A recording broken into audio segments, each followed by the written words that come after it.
You're very welcome to Aduco Gym Live, and we're online and we're with Martin Ford, and my name is Jamie Myerscough from Aduco Gym. I'm very excited to say that we're opening Aduco Gym on Monday. Really looking forward to that, and so anybody who's interested in getting their training started, we'd love to hear from you. And I'm going to now introduce Martin. Martin, thanks a million again for joining us. I'll just make sure that you're unmuted there. Off you.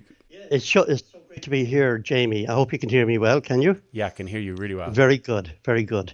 It's so great to have this opportunity to talk to you and to everybody online about some of these basic concepts. Because as you know, Jamie, I'm an advocate of the fundamentals. Absolutely. I think that's so important, isn't it? Yes. Yeah. People will do things in nutrition which are 100% irrelevant because they don't have the fundamentals in place. Yeah, they're almost jumping a few steps ahead of themselves. Well, that's one thing they can do. Yeah, and it's inadvisable because it can cause more trouble than it's worth. Yeah, so today we're going to talk about detoxification, and I think it's maybe it's a topic that people are going to be very interested in now that lockdown is easing somewhat and people are trying to get back to some level of normality. And I think people are probably going to have an idea that detoxification maybe is a necessary thing for them, but we'd like them to do it in the right way. So we wanted to talk about detoxification. So I'll let you kick it off, Martin. Well, I have no doubt as a naturopath that people do suffer from toxicity.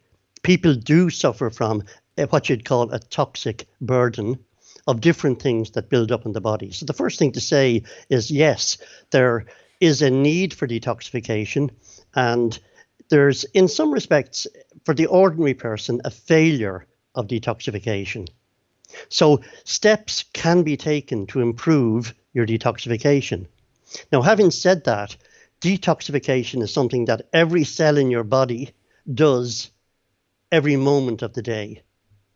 Now, there may be a certain rhythm to all of this, but basically it's such a fundamental thing to get rid of the wastes in the body.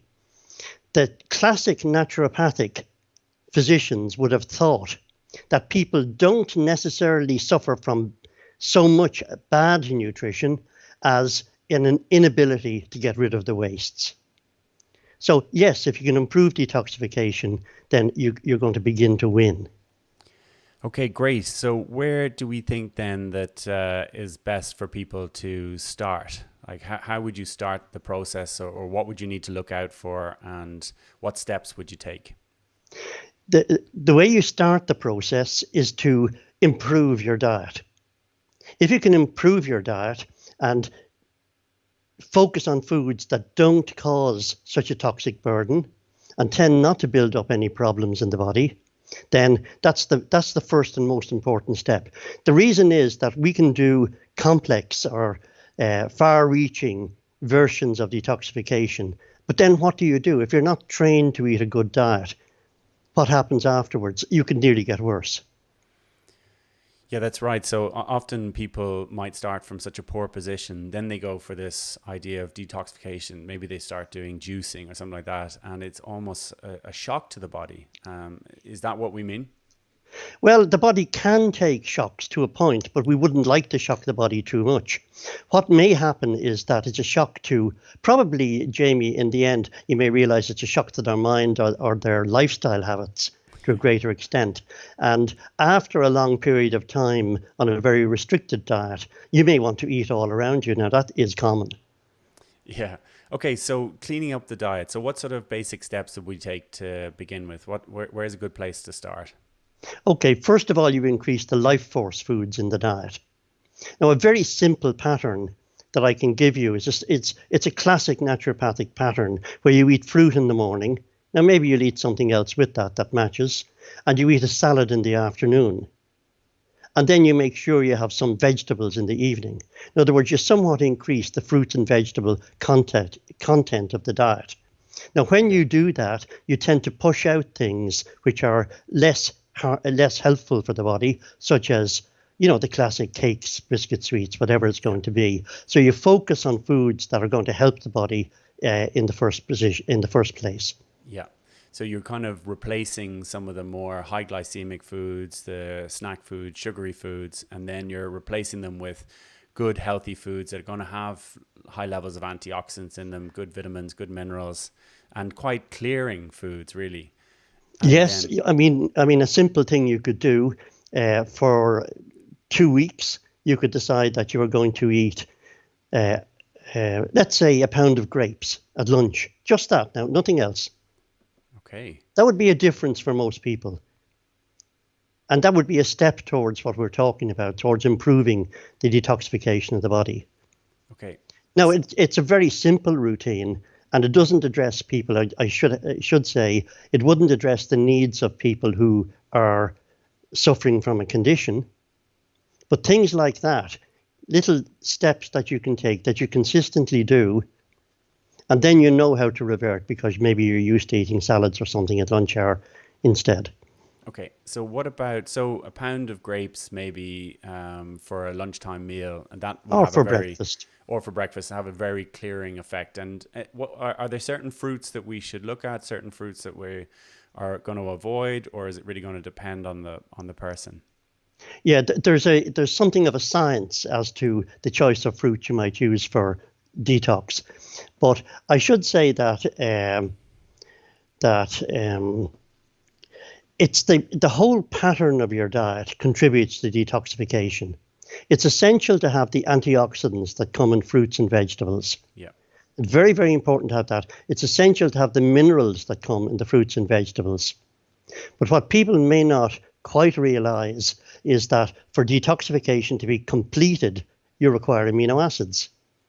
And if you look at the regimes that were set out by the great naturopathic practitioners, Dr. Gerson, for instance, that treated cancer cases, it certainly included protein. After a certain period of what you might call pure detox, he allowed protein foods. And from the beginning, in fact, he included liver in his routine because he understood that the liver, more than any other organ in the body, detoxifies what's troubling the body.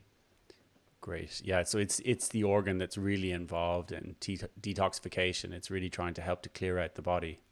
While every cell detoxifies itself, the liver detoxifies the body as a whole, Okay. which is not to decry the role of the kidneys and other organs in this and the intestine. But the liver is so important in this. For instance, anything resembling a toxin or a poison in the body has to be looked after in general by the liver. And for a moment, I'm going to refer to the medical concept of detoxification because it's a thing that is discussed and done. And it refers to where a person has an overdose.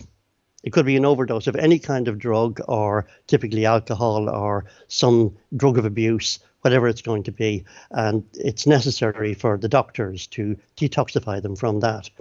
What they are doing in those situations is lending support to the system so that the system's natural capacity for detoxifying is supported and enhanced as necessary. That's all the doctors can do, and they do it quite well. But if you're looking at improving your health, then you may be interested in giving the body a chance to throw off toxins that are coming from the outside, toxins that may possibly be included in food. Some people, are concerned about heavy metals. There's a definite approach to that I'd be recommending. And then there are the toxins that are generated within the body itself. The actual processes of metabolism in general will generate toxins. Now, for instance, if you decide that you're going to detoxify by going on a diet only of grapes for 6 days, 7 days, well, fine, off you go and do it. Cause you no harm in general, yeah? And it'll be a fine thing to do. But now you have to think about what is your diet going to be like after that. Now during those 7 days, if you do something like that, you are giving the body a rest, and rest is one of the Hippocratic principles. Rest is one of the fundamental principles of healing. So we're talking about maybe doing special what you'd call detox regimes, but they only work in the context of a person that's used to eating what we'd call a good diet, an improved diet, yeah, which is putting less of a burden on the body in terms of the toxins and waste that can build up. For instance, if you do a something like a fruit diet, which is recommendable, if you were to do that, then you can be leaving the body open if you suddenly go back and eat foods that are not really as good as they should be.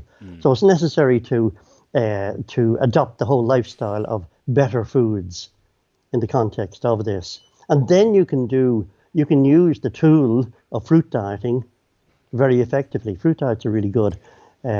People are fond of juice diets these days, and yes, juice diets have an amazingly curative property, because one of the things about them is you can continue for a long time.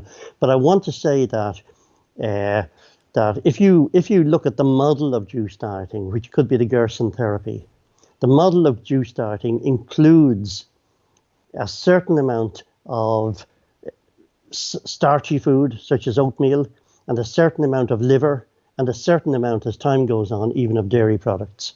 Okay. In the classic Gerson system. So now you're moving from an all juice diet into an improved diet. Now you can still have juices a couple of times a day, and frankly, as a practitioner, I've seen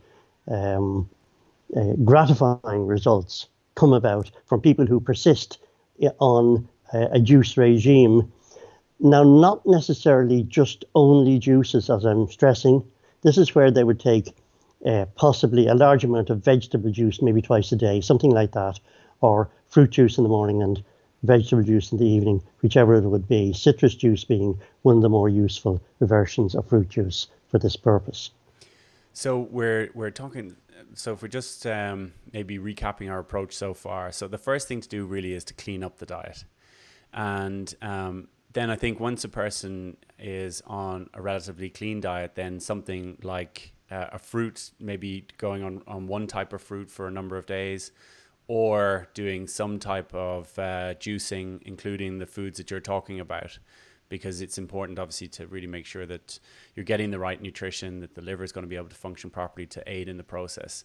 So what other, I suppose, for want of a better way of putting it, symptoms are we looking out for that would encourage a person maybe to try detox, and what other maybe chemicals or outside influences in the diet would you be very aware of? I mean, I think if we talked about chicken, obviously the last day, but different types of meats and how they're farmed, etc.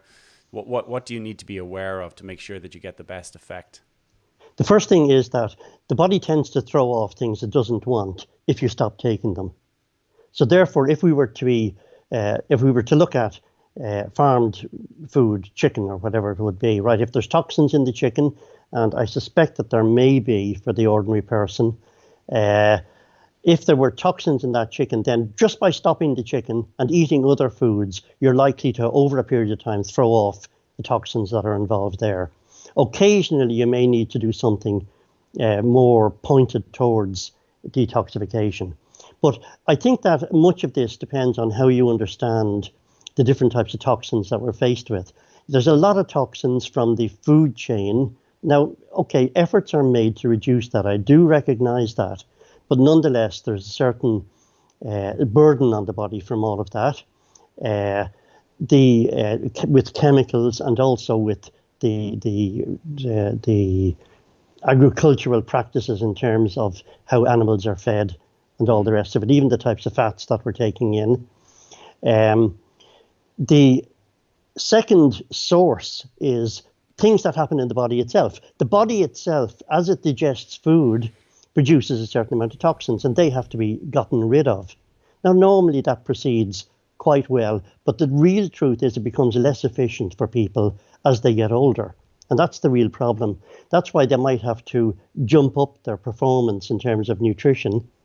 And if they do, then their detoxification tends to improve as well. Now, I'm not even talking about any kind of supplementary aid to detoxification in regard to all of this, although such exist, as you know. Yeah. But as you get a bit older, you might need to improve your nutrition, yeah, and not take stuff that could be as much of an assault on the body. Yeah. Now, so the third type of toxin that I could mention to you is an imbalance of hormones in the body. And an imbalance of hormones can be a highly active toxin in the body. Now, the typical one is where a lady suffers from what's commonly called estrogen dominance.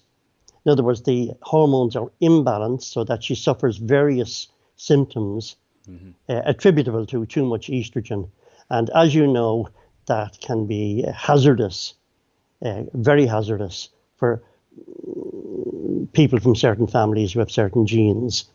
So men too can suffer from a hormonal imbalance. And really and truly the most common one is, as you know, as you deal with every day in the gym, high insulin versus, a controlled action of insulin in the body. Yeah. The fourth toxin, and I'm going to mention this because it's such an issue with people, is heavy metals. Okay. And that is where the products of industrial civilization get into the food chain and they can build up. Now, back in the day, there was lead paint on the walls and the kids would eat the lead paint and all these problems. And there was lead in the exhausts. And if you were living on the corner, then the exhaust would get into the air and get into your children. And it didn't help the kids' brains and all the rest of it. Yeah. So heavy metals, lead and other heavy metals have a strong relationship with other minerals in the body. And one way to deal with them, and a very important way, is to have enough calcium available in your system. Okay.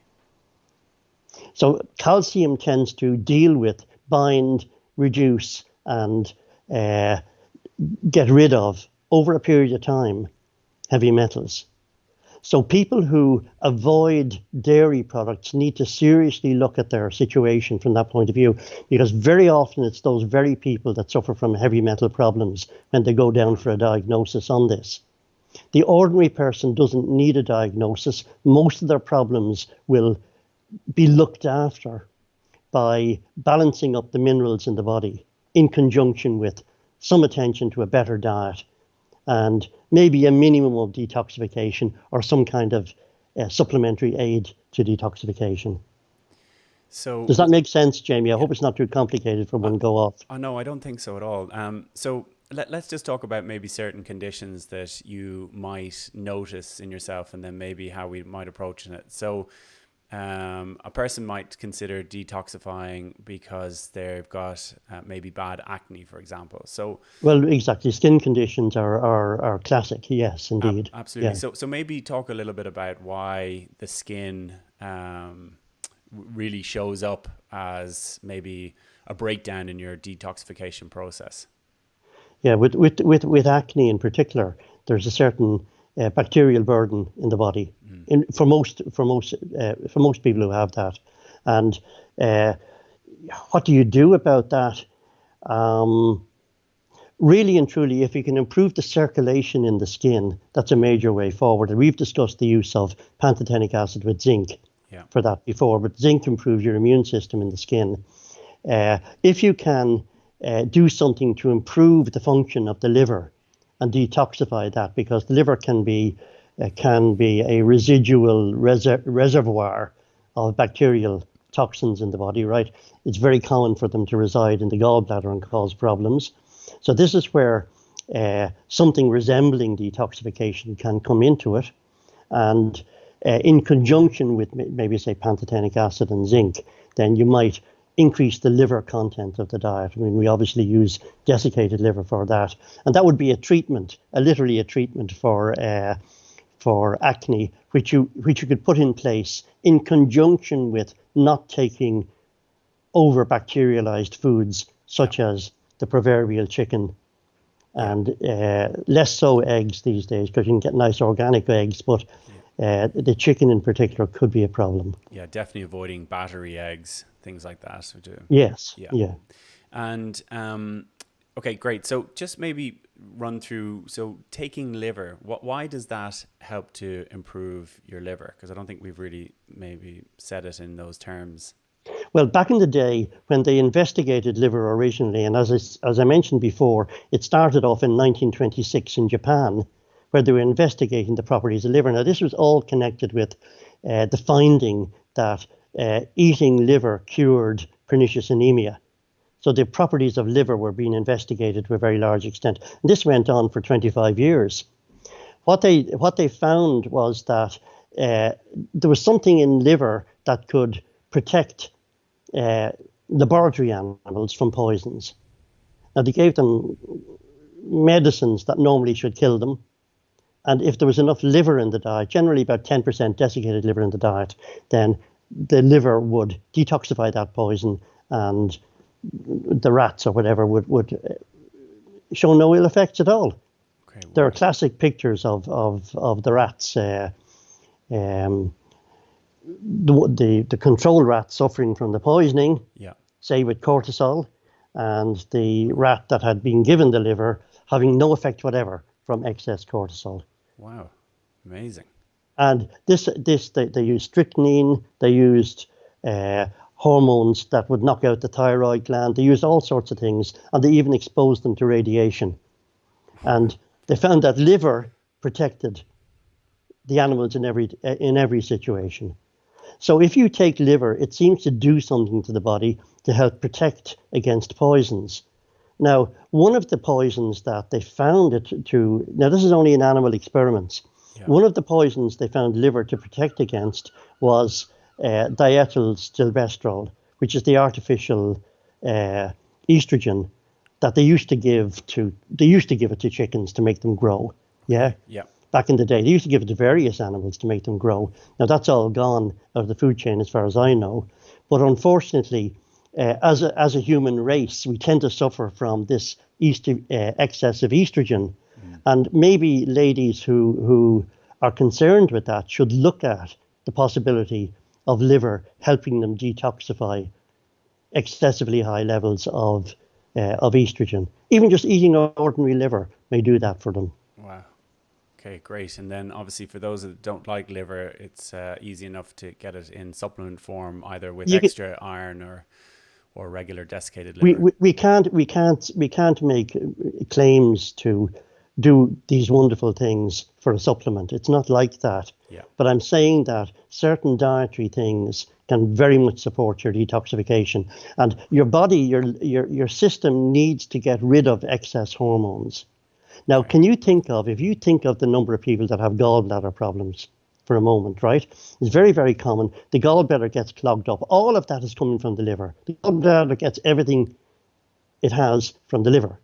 Okay. So whatever is happening in the gallbladder, if it becomes inflamed, clogged up, develops stones, gets slow, anything like that, then there's a problem in the whole area, right? Yeah. And you can be sure that in that situation that the natural detoxification of hormones won't be happening at the proper rate. Okay. So I say, you see, this is where we can tie it all together. And if we can do something to improve the functioning of the digestion, then we're also doing something to improve the body getting rid of excess hormones that it doesn't need.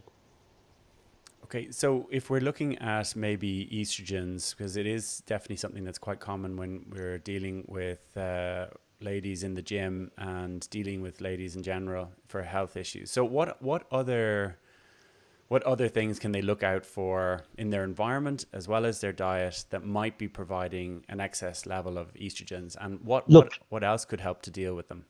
You know, you don't need me to tell you that we're surrounded by artificial estrogens from plastics and everything else. Yeah. And both men and women suffer from that. The best you can do there is follow these principles of health and try to support your detoxification. I'm not quite sure if there's a magic bullet for that. But for regular estrogen or other hormones that could be in the diet, then cruciferous vegetables, in other words, the broccoli and the kale and the sprouts, they are something of a magic bullet for it. And in order to detoxify estrogen, say with broccoli, what you do is you have to chop up the broccoli fine, leave it for a while, and then cook it. That is a very rough version of how you would how you would use broccoli. If you just take the broccoli, cook it whole, and eat it, it doesn't do anything for you. You have to chop it up, leave it for a while, and then cook it, and that tends to work. Great. So how long do you leave it for? Just roughly About half an hour. half an hour. Okay. Yeah, And yeah, that, yeah. and There are more complicated versions of all of this, but yeah, in truth, then that would be a simple way forward. You can also buy broccoli extracts, as you know, yeah. and they're wonderful broccoli extracts which do the job very, very quickly and very well. Okay, brilliant. Yeah, we've had great results with that. So, and any way in particular to cook it? I mean, if you, for some people might boil it. Yeah, well, you Are can you make it up as a using? soup. It depends how much you want to take. People who are at risk might decide to take it as a soup every day because you can get a large amount of Yeah. broccoli in that way. But you do have to chop it up first and Okay. then cook it.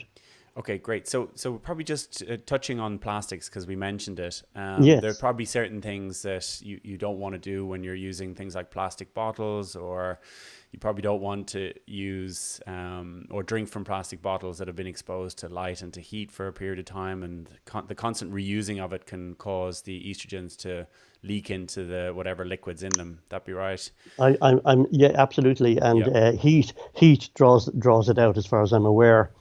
And polystyrene cups being the worst offender as far as I understand it. yeah, I'm not an expert in the field, Jamie, yeah.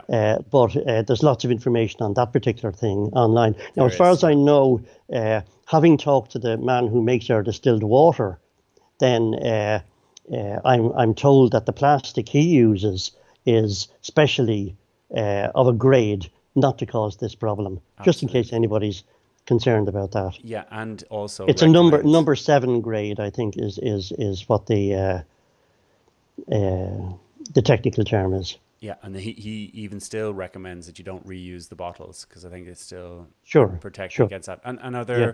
are there other actually, because just touching on water because it is important when you're detoxifying. What types of water? What way should you filter your water?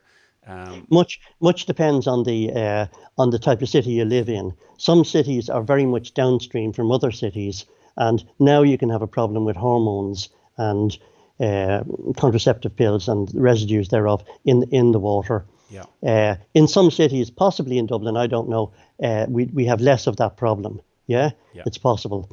Nonetheless, the if you ever saw water being distilled, the amount of material in that water is a shock. yeah, It will shock your mind. Now, all that material is like earth going into your system, and much of it is in the form of calcium carbonate, which is quite hard for your system to deal with, and can end up as crystals of calcium deposits in your heart and other places, frankly. yeah. We've been at home. We've been a big fan of using distilled water for. I think we've used distilled water for nearly 20 years, and we have a distiller and obviously in the Aduco gym, that's the type of water that we have in the gyms, and we would think that the distilled water definitely has an advantage. So what about filtering? Should you filter your waters? Are those countertop filters any Well, good? filtering is fine, but it doesn't take out the calcium. That's the real problem. So, living in the centre of Ireland, you've got high calcium water in general, as far as I understand it, and that it can be a serious problem. Now, distilled water has the advantage that it draws the minerals out of your food and brings it into the body. So, yes, I agree that distilled water is the better way to go. It is the way to go.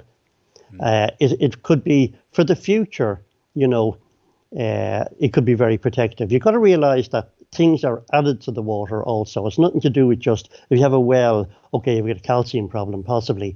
But if you are on the main supply, you may have a fluoride problem. You may have a chlorine problem. And even taking a shower in chlorine water is supposed to put so much oxidizing chlorine into your body.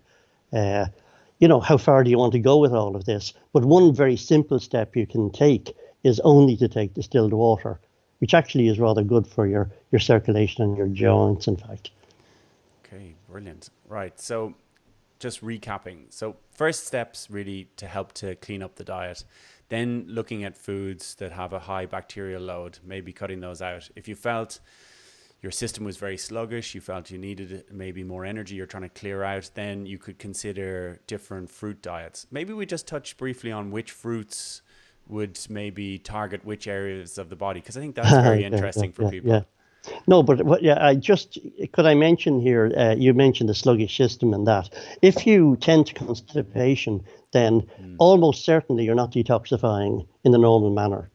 For instance, if a lady tends to get constipated, then she won't be detoxifying estrogen. She'll be recirculating that instead.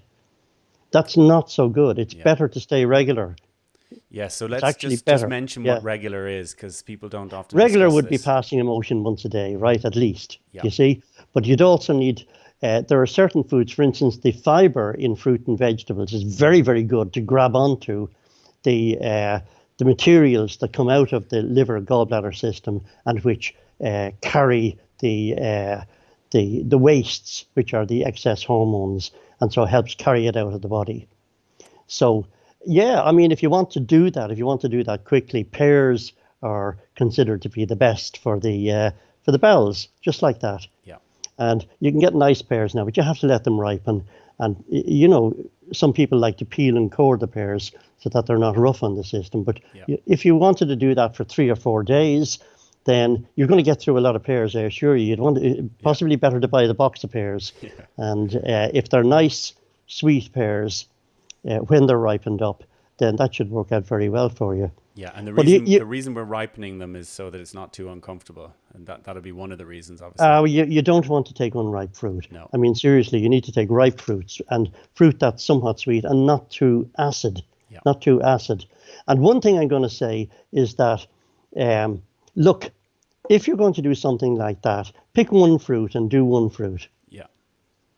And do it for 3 or 4 days. See how you get on. See, do you like it, right? And go back on your normal good diet after that. It's a fine thing to do, not a problem. And on the other hand, if you mix up all different fruits, then I'm not clear that that works as well at all. So remember, the principle is rest. So you don't want to have to draw on all different enzymes in your body. Yeah. You want to have the body only to have to do the minimum amount of work during that time. Okay, so what other fruits? So pears, very good for the digestive system. And then obviously I've tried oranges for a long period of time. What advantage would oranges have? Oranges are very, very, they're actually quite detoxifying. They help they are antibacterial in some respects. I would expect that oranges would be the perfect thing to take if there was any kind of a bacterial load in the body, if the person was showing problems with skin infections or other kinds of infections in the body. Grapes are also very good from that point of view. If you can get nice red grapes that are crisp and sweet, quality counts in this situation a lot. Absolutely. But, you know, there's a wide range of actions in all of these fruits. So if we say that one thing is good for the bowels and another thing is good for the bloodstream, then yes, this is truth. Grapes are supposed to be excellent for the bloodstream. Grapes have the property, for instance, of being low in calcium. So if for whatever reason you decide you want a routine that's low in calcium, you would choose them. Oranges are higher in calcium. So if you think you want the calcium in a more balanced routine, the oranges are appropriate. But then some people are less tolerant of oranges as well. Yeah, so we must stress having a good diet coming up to doing something like this would be important, and then having a nice, good, clean diet. Well, I think to choose to go on a better diet afterwards, that would really be important, you know, because the average person, just to say very briefly, if you're ever involved in taking diet histories from people, and I know you are, then you'll discover that people eat carbohydrates in some form for breakfast, for snack, for lunch, for snack a second time in some cases, for dinner and before bed as well. Now, carbohydrates are not a demon, they are fine, but the types of carbohydrates they may be eating in some cases may be bakery goods or oven-based carbohydrates, if you want to put it that way, which include a lot of fat and which are made as confections in a lot of cases. Yeah. So it's not always as good as you might think to take all that amount of carbohydrate. So going back to the very first thing I said, if you want to improve your diet, well, you could just eat fruit in the morning, and then you could have a decent lunch, or you could play it around the other way if you want, or you could change your diet just to have some fruit in the morning, maybe with something else, maybe with something that would have protein in it. And then at lunch hour, you can have a salad with protein. And we move away from large amounts of carbohydrate in the diet, which actually cause this conceivably toxic levels of insulin as time goes on. So we're tying it together with the different concepts we have there. But if you can improve your diet so that your detoxification process is supported, then things improve over time. They improve greatly over time, even without doing specific detox routines. And remember, the point I was making is that amino acids are supremely important in finishing the job of detoxification. That vitamins and minerals and the types of antioxidants that we get in fruits and vegetables are so important, but amino acids are also very, very important. There's one amino acid in particular called cysteine, and in the form of N-acetylcysteine, it's a powerful detoxicant for the liver. It supports liver detoxification. Now, we in our product cell rejuvenation mix, it features very strongly, together with other plant extracts and the full range of vitamins and minerals to support detoxification. It is, as well as being a multivitamin, it is designed for detoxification on an ongoing basis. A very strong detoxification. It's a brilliant product. I always feel very well when I'm taking it. We have just a couple of questions, and the first one is just in relation to hematomacrosis. Is there anything that somebody could do to help them to control their hematomacrosis? It's a very, very interesting question. The gene for hemochromatosis is very prevalent among Irish people, and the really fascinating part of all of this is that not everybody suffers as badly as the next person from it. And so we'll get individuals, you can see that I would call them the metabolic syndrome type people, right? They're carrying too much weight. They're a bit puffed up. I would say that they could do with some detoxifying. We put it that way. Yeah. Their hormones may not be quite right. They could be heading for trouble in different ways. Now, if they have hemochromatosis, now they're the people you're going to see this blackening effect here and here. The skin builds up excess iron. So they're the people that are finding it hard to get rid of the excess iron. Okay. And they're susceptible to the thing. Another person that may be on a better diet can even possibly have a normal level of iron in the diet and not be building it up at quite the same rate. Wow. Now, if you want to deal with iron, there are certain things prevent you absorbing iron, and calcium is one. So a higher calcium diet, you could use dairy products as your protein. You don't have to be eating meat. You could be using dairy products, which contains iron, of course. You could use dairy products as your protein. And isn't that a great way to go forward? Yeah. I mean, it's a thing that I do a lot anyway. Yeah. And the calcium in the dairy products tends to chelate the iron and prevents it becoming a problem in your system. You can also choose a supplement that doesn't contain iron, and Cell Rejuvenation Mix deliberately doesn't contain iron from that point of view.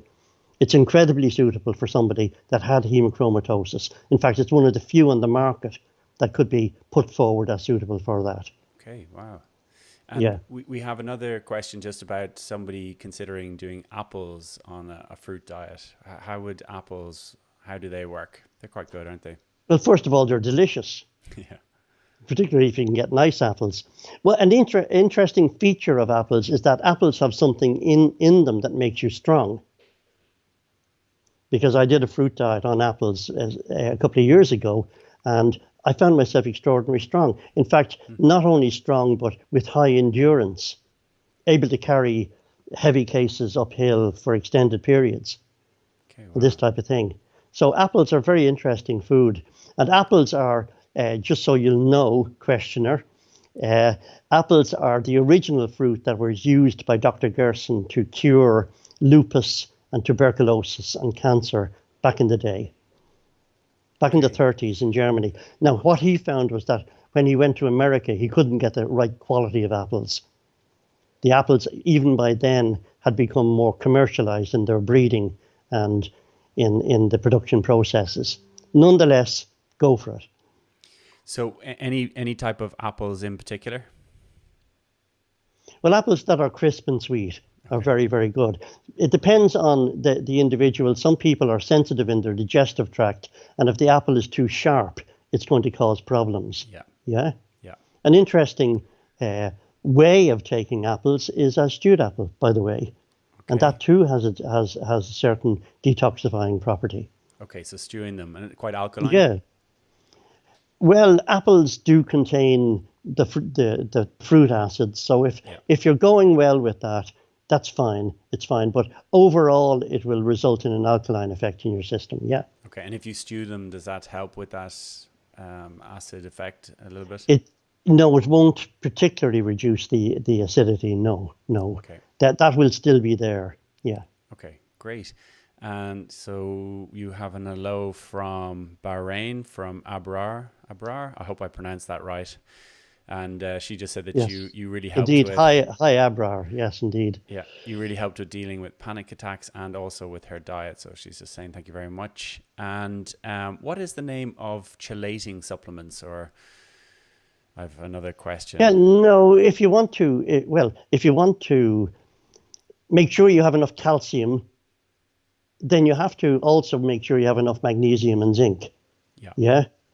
But if you have enough calcium, it does tend to protect you from buildups of heavy metals. yeah, Calcium does tend to bind heavy metals and get them yeah, out of the system. yeah, So whatever way you would do that, whether you do it with dairy products, whether you do it with, which are very good, whether you do it with calcium caseinate, the caseinates that we use in our proteins, they're very good for it as well. yeah, Whether you do it with something like a suitable supplement like nighttime formula that has calcium, magnesium, and zinc in it, but still get the calcium in. And the calcium balances the body to such an extent that it's unlikely that you're going to be troubled by uh, effects from heavy metal poisoning. And you probably get rid of that over a period of time.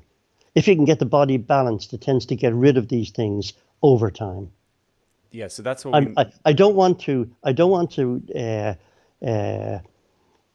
belittle anybody that will say they have a heavy metal problem. This is real, Yeah, but I propose a way forward for people, and it's to do with balancing out the diet and making sure there's enough calcium. And what I might think was enough calcium is maybe more than what the ordinary person thinks they should be taking or what they habitually take. okay. And so, what sort of can we give any type of a guideline on that, or would that really take? If you can absorb the calcium well, and if you're going well with it, with with a certain amount of vegetables and that in the diet to balance out and give vitamin K, and you get a bit of sunlight and all the rest of it for the vitamin D, then if you had a calcium meal twice a day, that can often work out very, very well. It can make you very, very comfortable once you're getting the thing in balance. Okay, so good source of calcium. Really, we're talking dairy products. Yes. Really make a difference. Yes. And And if you're worried about the fat in dairy products, well, there's lots of low-fat dairy products and yeah. fat-free dairy products out there. They're wonderfully good. So, they're available for you. Okay, great. And certain types of cheese is better than others? Some cheeses have higher levels of calcium in them. Yeah, For instance, classically Swiss cheese, Emmental and Gruyere yeah, are made in such a way as to retain more calcium. yeah, Now, we can complicate matters by talking about a calcium phosphorus balance, but where there's more calcium, as there is in those cheeses, then you're going to do rather better with them. yeah. Great. So they typically are from unpasteurized dairy, isn't that right? Which really, Yes, you can get unpasteurized cheeses. Yeah, that is yeah, very, very good. All right. Obviously, uh, pregnant ladies, we have to say a caution there. yeah, And you don't have to take unpasteurized cheese all the time, but people may choose that and feel that the full benefit of the dairy products are in that. By the way, what they found I have to say this about the Swiss cheese. In summer, the Swiss cheese comes from the high mountain pastures. yeah, The cattle are brought up to the high mountain pastures, yeah? They found that cattle from those high mountain pastures have high levels of certain fats in them. So if you take the full fat milk, which is highly protective against all kinds of hormonal problems, by the way. Wow. Yeah. Yeah. So the CLAs and the balance of the fats in the grasses and the herbage in the high pastures makes for a very different kind of milk from those cheeses, because those cheeses are made then from that milk in the summer. That's right. And Weston Price identified there were certain nutrients, didn't he, in that type of dairy when the cattle got good exposure to sun, ate that really good lush grass during the summer. There Um, just wasn't the same science of nutrition in those days, yeah, but he spotted it. He spotted it because he could see it in the dental development of the children yeah, and the development of the bones that support the teeth. And he observed that there was something in those diets. He found those factors in diets all over the world, of course, yeah, and pointed out that you remove those things from the diet as in commercialized foods, and the general structure of people and their children tends to deteriorate. yeah, And that is a very, very serious problem that isn't attended to enough in age. In other words, what is the actual development, the physical development of humanity? In yeah, other words, the immune system, the physical shape, the physical uh, condition in general, the quality of their energy, the quality of their energy, the quality of their mentation, their mind. How is their mind going? Uh, you know what I mean? It's a way of looking at humanity which is so far away from the whole technological thing, and it's not discussed very much on the internet. It certainly isn't discussed in politics no, and medicine to any great extent. no. But you and I, Jamie, in our area of expertise, we should be discussing it, and we do discuss it, and it's what it's all about here. Absolutely. I think it's so important. And just for those of you that don't know or haven't heard of Weston Price, he was a dentist who traveled around the world, did some amazing work where he looked at indigenous people, so people that would be on their natural diet, and then looked at people who were maybe more affected by the Western diet and would compare populations that lived relatively close but were on very different nutrition, and then would look at the differences in things like the cavities. As being a dentist, he would look at cavities in the teeth, but then would also look at the structural differences, the levels of disease. And it's incredible how well he documented all that so long ago. I think it was the early 20th century, in the early 1900s. Amazing. His book is called Nutrition and the Physical Degeneration of Man. Yeah, the physical degeneration And of man. Yeah, earlier in the series, I referred to the hormonal changes that are prevalent on a worldwide basis at the moment. Many studies have shown that sperm quality in males has not the diminished. quality, but the amount. The amount Yeah, has declined substantially. You change the hormonal profile of people like that, and all of society tends to change. I yeah, mean, these things are not followed up to any great extent. no. Great. So I think that's all we've got time for today. Martin, really appreciate you taking the time once again to join us and to discuss all things nutrition.